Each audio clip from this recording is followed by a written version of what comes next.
अस्सलाम वालेकुम everyone, welcome back to my channel. I am Javeria Kamal. उम्मीद करती हूँ कि आप सब खैरियत से होंगे और बहुत खुश होंगे। आज की वीडियो बहुत इंपॉर्टेंट होने वाली है उन लोगों के लिए जो हज पर जाने वाले हैं या उम्रा पर जाने वाले हैं। आप कभी भी जाएं, किसी भी साल में जाएं, ये वीडियो बहुत इंपॉर्टेंट है क्योंकि इस वीडियो में हर तरह की पैकिंग के हवाले से मैं बात करूँगी। मैंने थोड़ी सी कैटेगरीज बनाने की कोशिश की है कि उसके अकॉर्डिंग हम बात करेंगे। वीडियो थोड़ी सी लॉन्ग हो जाएगी जिसके लिए मैं पहले से ही माजरत करती हूँ, लेकिन ये वीडियो इतनी ज़्यादा फ़ायदेमंद साबित होगी कि कोशिश कीजिएगा कि स्किप किए बगैर ही देखें। वीडियो पसंद आए तो प्लीज़ लाइक कर दीजिएगा और चैनल को सब्सक्राइब ज़रूर कर दीजिए क्योंकि हज उम्रा की गाइडेंस से रिलेटेड बहुत सारी वीडियोस इंशाल्लाह आपको इस चैनल पर देखने को मिलती रहेंगी। चलिए जी वीडियो शुरू करते हैं। अच्छा जी, जब भी हम उम्रा पर जाते हैं या हज पर जाते हैं तो बहुत सारी पैकिंग होती है, यानी कि हर तरह की पैकिंग करने की कोशिश करते हैं, चीज़ें लाते हैं, लेकिन एक सबसे ज़रूरी जो चीज़ है वो यहाँ मैं मेंशन करूँगी। बहुत सारे लोग करते होंगे लेकिन मैंने ख़ुद पर्सनली वहाँ पर कुछ लोग ऐसे देखे हैं, उनकी वजह से मैं ये बात यहाँ पर कर रही हूँ कि प्लीज़ जब भी आप हज पर जाएं या उम्रा पर जाएं तो सबसे पहले हज और उम्रा को सीख कर जाएं। यानी कि आपको वहाँ जाके क्या करना है, किस तरह से वो फ़र्ज़ अदा करना है या किस तरह से आपने उम्रा करना है, नफली तवाफ़ है तो किस तरह करना है, आपने हर एक चीज़ जो है वो यहाँ से सीख कर जानी है।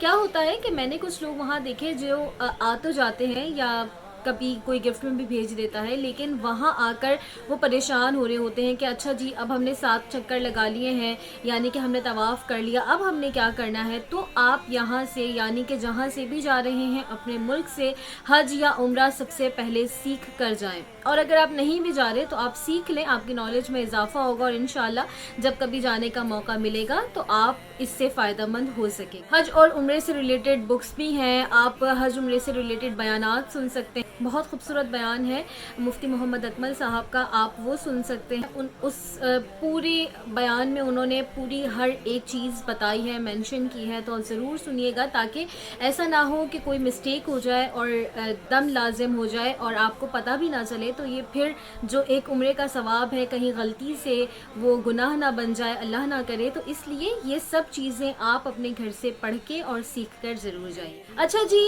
जब हमने उम्रा और हज समझ लिया, पढ़ लिया, अब जो दूसरी चीज़ है वो भी ऐसी है जो आपको वहाँ बाज़ारों में नहीं मिलेगी। पैकिंग क्या है? पैकिंग अगर हो सकता है कि हम कुछ भूल जाएं तो हमें वहाँ से बाज़ारों में सब कुछ मिल जाएगा, लेकिन जैसा कि हज और उम्रा सीख कर आपको कोई भी आप किसी से पैसे देकर ये सीख नहीं ले सकते, ये आपको खुद सीखना पड़ेगा। इसी तरीके से एक चीज़ है जिसके ऊपर मैंने पूरी डिटेल्ड वीडियो बनाई है, कोशिश करूँगी कि यहाँ कार्ड पर दे दूँ और साथ में मैं डिस्क्रिप्शन बॉक्स में भी दे देती हूँ कि उम्रा और हज पर जाने से पहले आपने क्या करना है।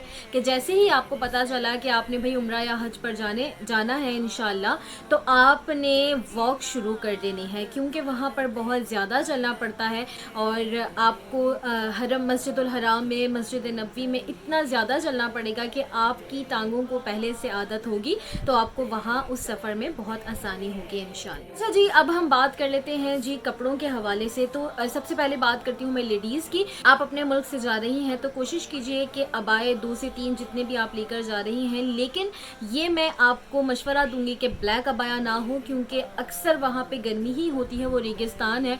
तो अगर आप बिल्कुल ऐसे मौसम में जा रहे हैं जो कि बहुत ठंडा है तो अलग बात है, लेकिन अगर आप नॉर्मल मौसम में जा रहे हैं तो कोशिश कीजिए कि कलरफुल अबाए बनवा लें और बहुत खूबसूरत अबाए बन जाते हैं आजकल। तो आप कपड़ा लेकर एक सीधा सा अम्ब्रेला स्टाइल अबाया बनवा लें या एक बिल्कुल सीधी कटिंग वाला अबाया भी बनवाएंगे, वो भी बहुत प्यारा लगेगा। और अबाए अगर आप कराची में हैं तो अबाए का कपड़ा आप कहाँ से ले सकते हैं वो भी मैं डिस्क्रिप्शन बॉक्स में दे दूँगी और कार्ड पर भी कोशिश करूँगी कि लगा दूँ ताकि आप सबको बहुत आसानी और आप आसानी जाकर वहाँ से अपने उम्रा या हज की शॉपिंग कर सकें। अच्छा जी, उस वीडियो में मैंने सारी डिटेल बताई है कि किस तरह के अबाए बनवाने हैं, इसलिए मैं उसको दोबारा यहाँ पे मेंशन नहीं करूँगी, आप वो वीडियो जाकर देखें। यहाँ पर ये ज़रूर बता दूँ कि आपका अबाया जो है वो बहुत घेर वाला, मतलब आपका अबाया बहुत लंबा और इस तरह नहीं होना चाहिए कि वो लटक रहा है नीचे तक, जैसा कि हम अपने मुल्क में पहन लेते हैं और अच्छा लगता है। वहाँ पे एक अबाया होना चाहिए जो कि मैनेज कर सकें आप बहुत आसानी से, तो ऐसा ही कोई अबाया सिलवाइएगा।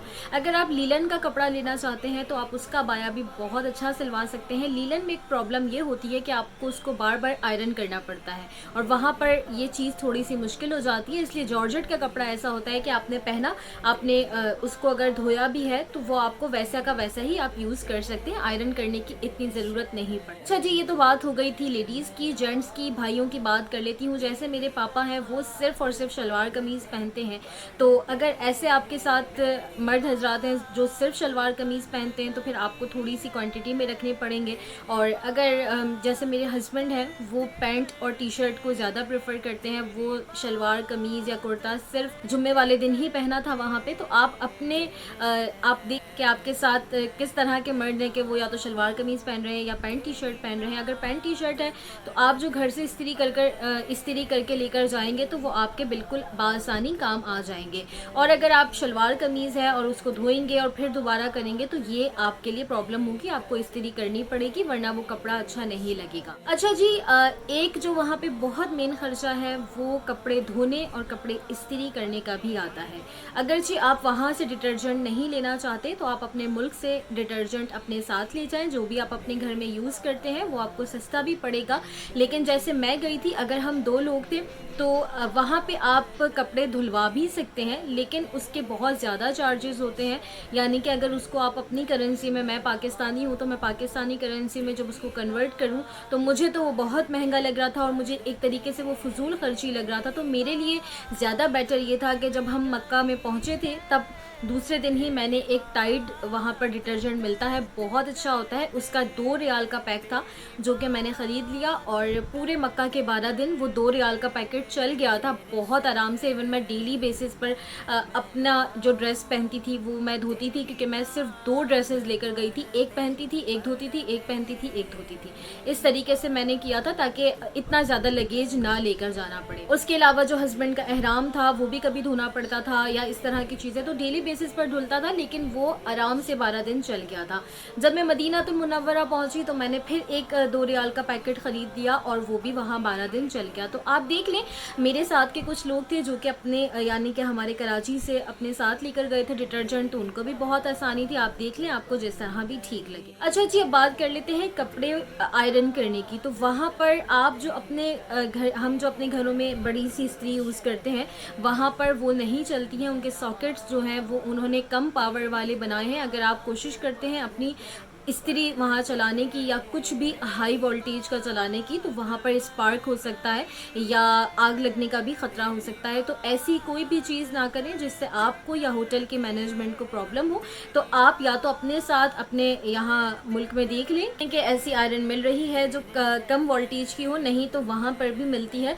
मक्कातुल मुकर्रमा में और मदीनातुल मुनव्वरा में गलियों में जो शॉप्स बनी हैं वहाँ पर इस तरह का सामान मिल रहा होता है और वहाँ पर ही वो आयरन भी मिलती है।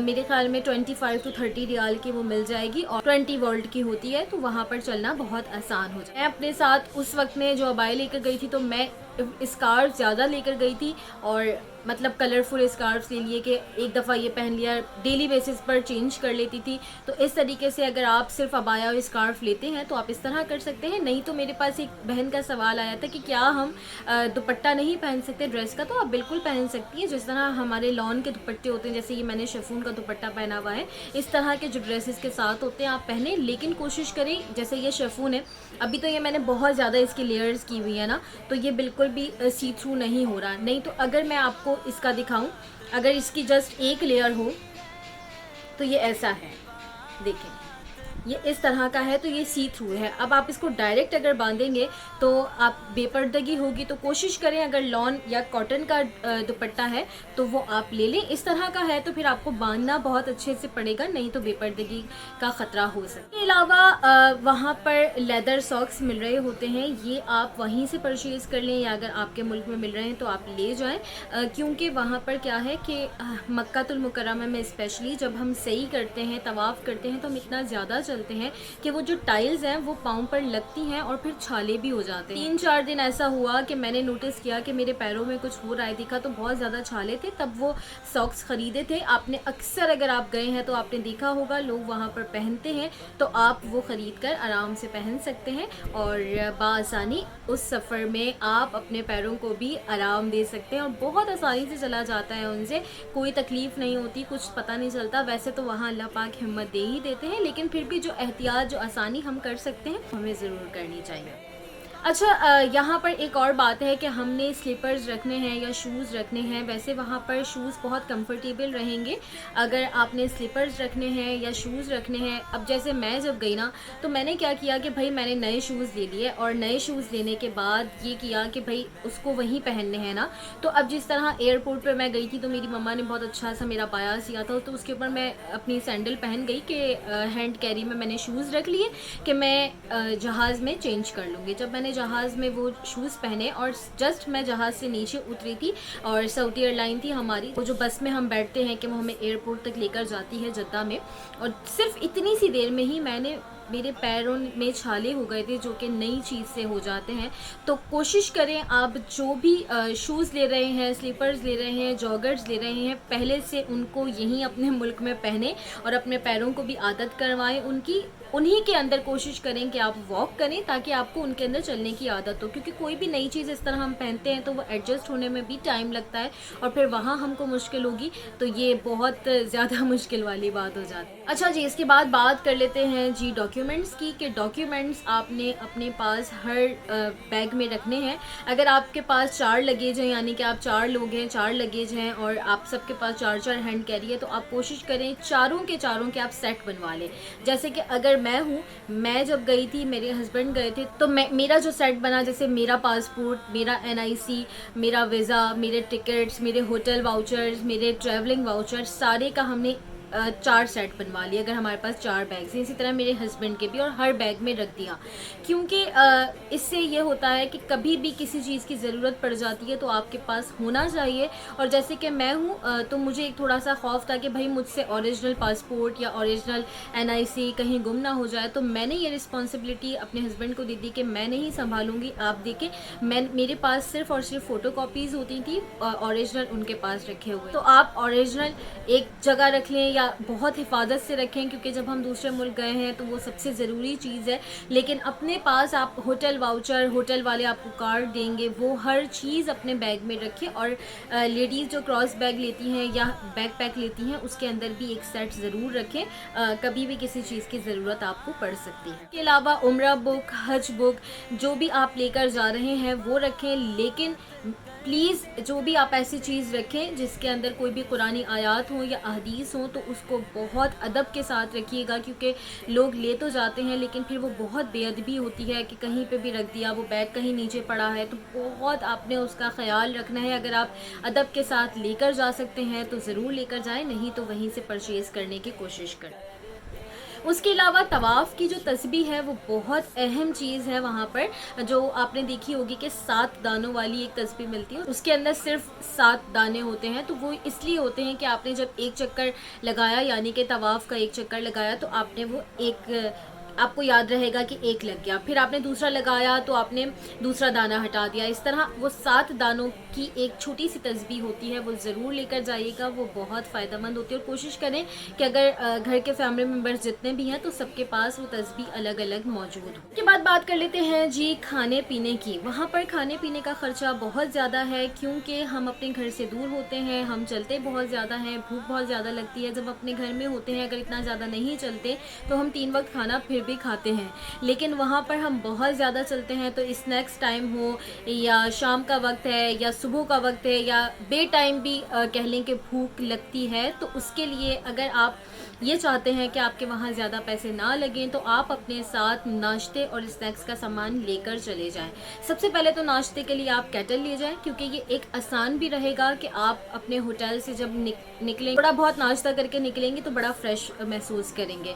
तो आपने क्या करना है, अपने साथ केटल ले जाएं, शुगर ले जाएं, टी बैग्स ले जाएं। टी बैग्स यहाँ बहुत चीप प्राइस में मिल रहे होते हैं, अकॉर्डिंग टू सऊदी रियाल्स, क्योंकि अगर आप एक चाय वहाँ से लेते हैं तो वो भी 3 रियाल की 2 रियाल की मिलेगी, तो वो आपको महंगी पड़ सकती है।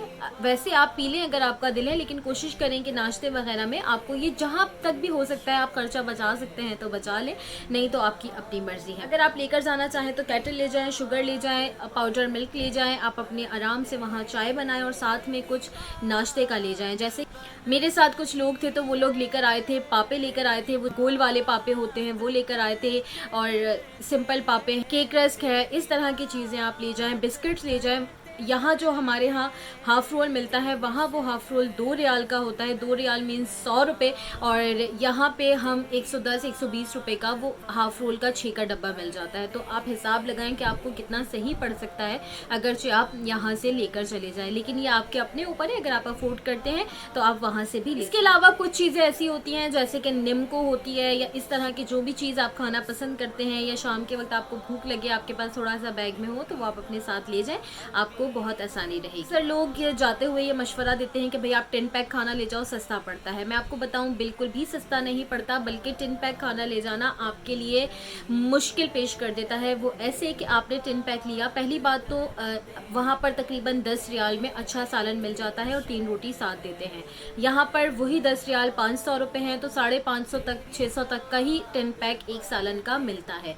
अब आपको प्राइस में भी उतना ही पड़ा, लेकिन क्या हुआ, अभी अगर आप हरम में हैं, आपको भूख लग रही है, तो आप नॉर्मल में कहीं पे भी बाहर जाके खाना खा सकते हैं। लेकिन अब अगर आपके पास 10 पैक है तो पहले आप चलते हुए अपने होटल जाएंगे, फिर होटल रूम में जाएंगे, फिर आप उस 10 पैक को गर्म करेंगे। अब वहाँ पर चूल्हे नहीं होते, इलेक्ट्रिक चूल्हे किसी किसी होटल्स में होते हैं, लेकिन वो भी ज़रूरी नहीं है। फिर आप उसको गर्म करने की मुसीबत में पड़ेंगे, फिर उसके बाद आप या तो होटल से रोटी या चावल कुछ परचेज़ करते हुए जाएंगे, तो ये थोड़ी मुश्किल है।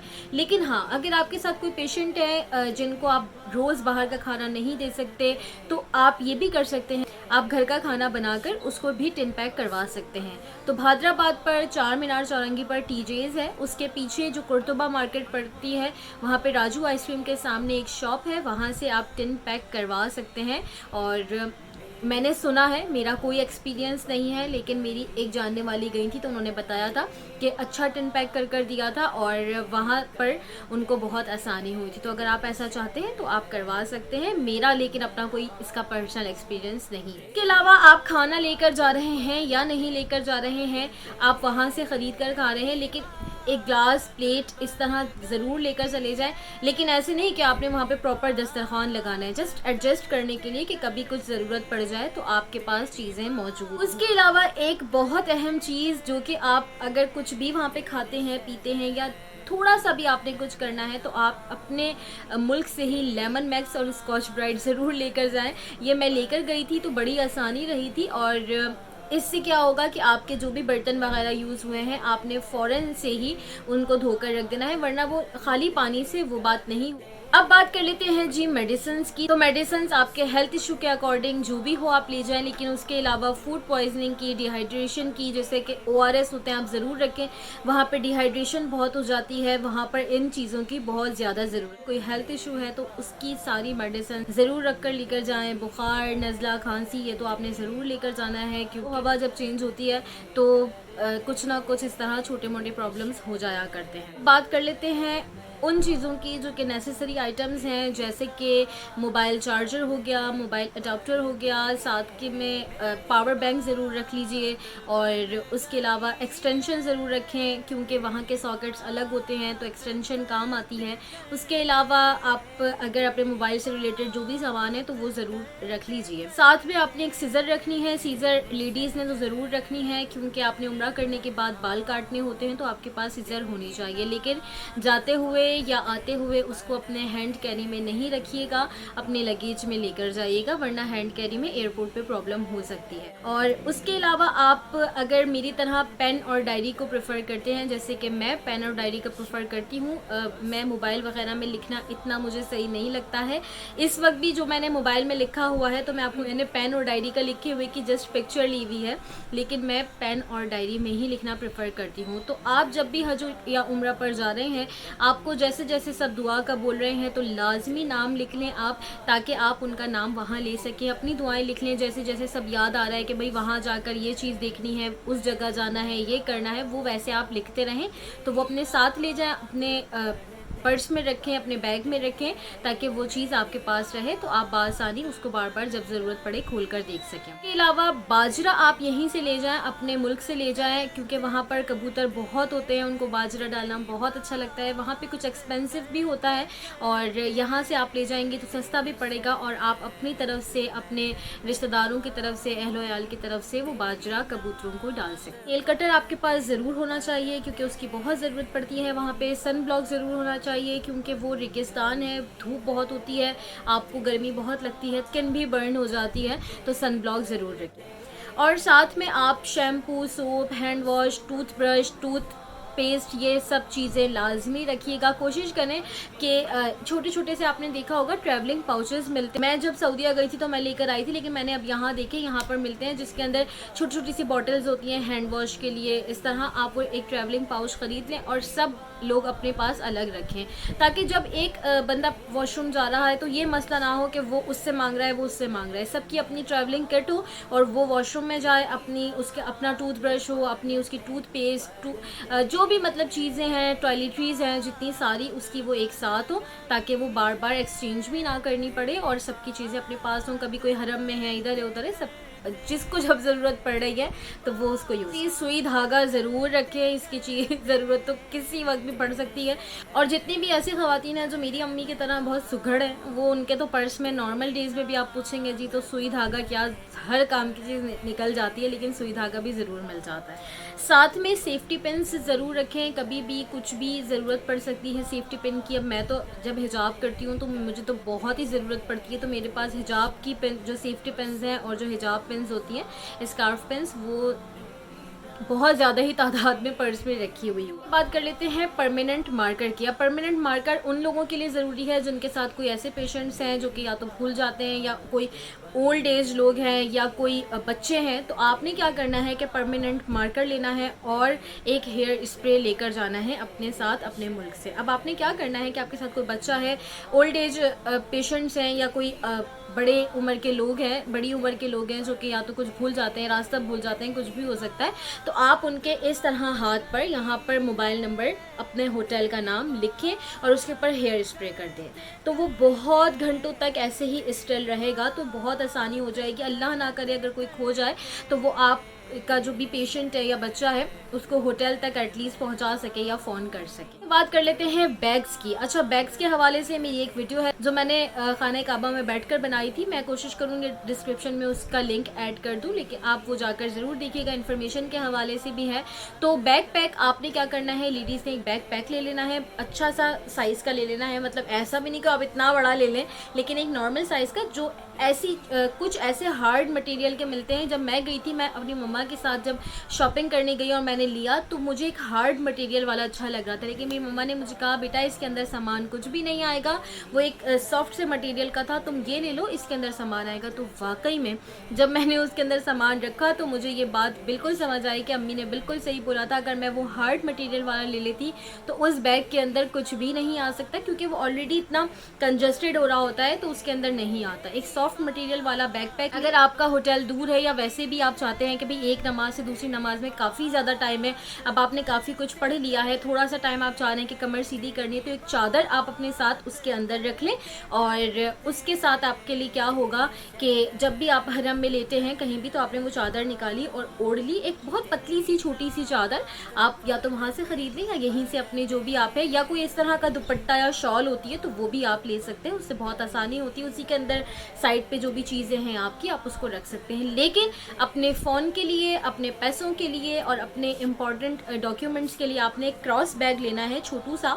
उसके अंदर आप अपने फ़ोन रखना है, अपने जो भी डॉक्यूमेंट्स हैं वो रखने हैं और अपने पैसे रखने हैं। वो बैग पैक में बिल्कुल नहीं रखने हैं, बैग पैक में आपने वैसे ही यूज़ का सामान। लगेज की बात कर लूँ तो लगेज आपने उतना ही लेकर जाना है जितना आपके टिकट पर लिखा है, यानी कि आपकी एयरलाइन ने आपको बताया हुआ है कि भाई अभी जैसे सऊदी एयरलाइन ने 23 kg का एक बैग एक बंदे को अलाउ किया है, तो आपने जस्ट 23 kg ही लेकर जाना है और 23 ही लेकर आना है। हज के जो होते हैं 5 दिन, उसके लिए आपने स्प्रे की बॉटल ज़रूर रख लेनी है आपने, क्योंकि वहाँ पर आपको वज़ू करने की भी ज़रूरत पड़ सकती है। आपने पानी की बॉटल्स रख लेनी, थोड़ा बहुत स्नैकिंग का सामान रख लेना है, कोई चादर रख लेना है, और साथ में या तो चटाई ले लेनी है, वो आप वहीं से भी ख़रीद सकते हैं। अपने मुल्क से लेकर जाएंगे थोड़ी सी मुश्किल हो जाएगी। और साथ में आपने जो है वहाँ पर एक ट्रैवलिंग पिलो आता है, वो ले लें, ताकि अरफात के मैदान में या कहीं पर भी जब आप थोड़ी देर आराम करने लेटें तो आपको आसानी हो। वो ट्रैवलिंग पिलो जो है वो बहुत आसानी से मिल जाएगा,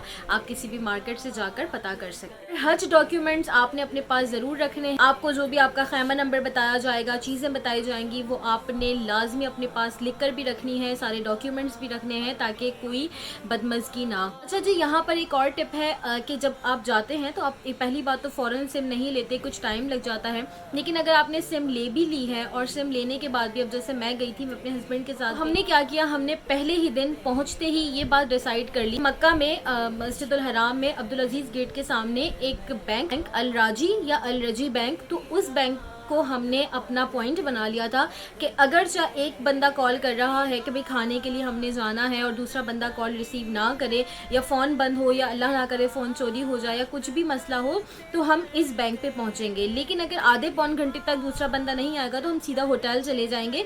इसमें इतनी परेशान होने वाली बात नहीं है। तो कोशिश करें, अगर आप भी अपने साथ ऐसे ही हैं कि आप एक जगह भी मखसूस कर लें, क्योंकि फ़ोन चोरी हो सकते हैं, अल्लाह ना करे कोई प्रॉब्लम हो सकती है, कुछ भी हो सकता है, तो एक जगह हो। लेकिन अगर अल्लाह ना करे कि कोई आपस में नहीं मिल रहा तो फ़ौरन अपने होटल चले जाएं। होटल वाले आपको अपना कार्ड देते हैं, वो आप अपने पास ज़रूर रखें, उसकी हो सके तो पिक्चर भी ले लें, उसको याद भी कर लें। होटल की जो निशानी है पहले ही दिन याद कर लें कि भाई हमारा होटल इस तरफ है, ताकि आपको आसानी हो। जितने भी फैमिली मेम्बर्स हैं उनको कोऑर्डिनेट करने में भी प्रॉब्लम ना हो, सबको होटल भी याद हो और सब आसानी से होटल आ जा सके। तकरीबन यहाँ पर हर ही तरह की पैकिंग, हर ही तरह की चीज़ों की बात हो गई है। लेकिन जिस तरह मैंने सबसे शुरू में वीडियो के बाद की कि सबसे पहले सबसे ज़रूरी है कि आपने उम्रा या हज सीख कर जाना है। ये नहीं है कि हमने सिर्फ दुनियावी सारी पैकिंग कर ली लेकिन उम्रा और हज तो हमने सीखा ही नहीं, हमने वो सबसे पहले सीख कर जाना है। तो इसी तरह एक आखिर में बात कहूँगी कि आपने जब भी आप उम्रा या हज पर जा रहे हैं तो जो असल चीज़ की वहाँ ज़रूरत पड़ती है वो है सब्र। आपने सब्र से काम लेना है। आप जैसे आप अल्लाह के मेहमान हैं वैसे ही आपके बराबर वाला, चाहे वो गरीब है चाहे अमीर है, वो भी अल्लाह का मेहमान है, उसे भी अल्लाह ने अपने दरबार में बुलाया है।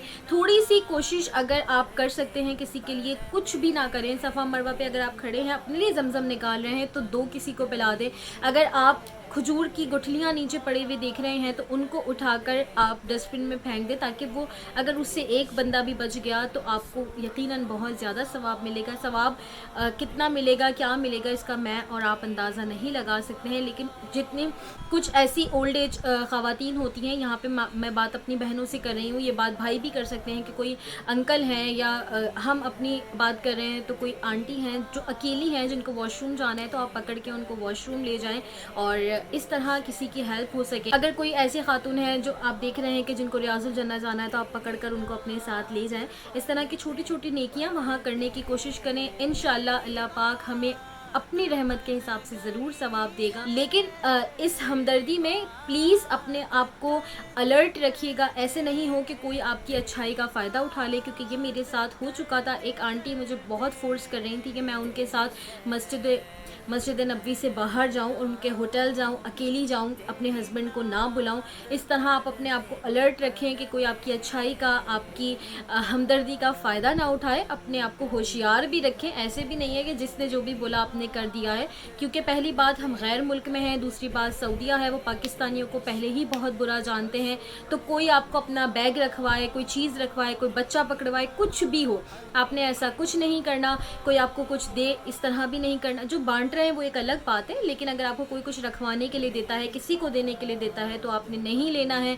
आप अपनी तरफ से जो कर सकते हैं, किसी को खिलाना है, पिलाना है, वो खुद कीजिए, लेकिन किसी पर भी इस तरह ट्रस्ट नहीं करना कि बिल्कुल आपकी हमदर्दी और अच्छाई का कोई फ़ायदा उठा सके। अलर्ट रहना है, अपना ख्याल रखना है, अपने साथ वालों का ख्याल रखना है। और प्लीज़ जब भी आप हज पर या उम्रे पर जाएं तो मुझे और मेरी फैमिली को ज़रूर याद रखिएगा, मेरे माँ बाप को अपनी दुआओं में ज़रूर याद रखिएगा। दुआ कीजिएगा कि अल्लाह पाक हम सबको बार बार हरमैन शरीफैन की बाअदब और कबूलियत वाली हाज़िरी नसीब फ़रमाए, हमें हज बैतुल्ला नसीब फ़रमाए, हमें बार बार वहाँ की ज़ियारत नसीब फ़रमाए। मैं आप सब के लिए दुआ गो हूँ कि अल्लाह पाक आप सबको अपने घर वालों के साथ बार बार वहाँ बुलाए और वहाँ की ज़ियारतें नसीब करे, बाअदब कबूलियत वाली हाज़िरी नसीब करे। प्लीज़ अपनी दुआओं में याद रखिएगा। अगर आपके लिए वीडियो फ़ायदेमंद हो, अगर आपको एक बात भी मेरी अच्छी लगी हो तो वीडियो लाइक ज़रूर कर दीजिएगा, चैनल को सब्सक्राइब कर दीजिएगा।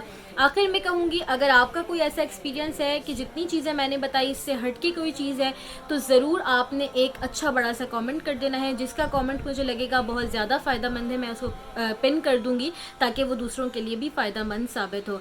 अगली वीडियो में मुलाकात होगी, तब तक के लिए अल्लाह हाफ़िज़।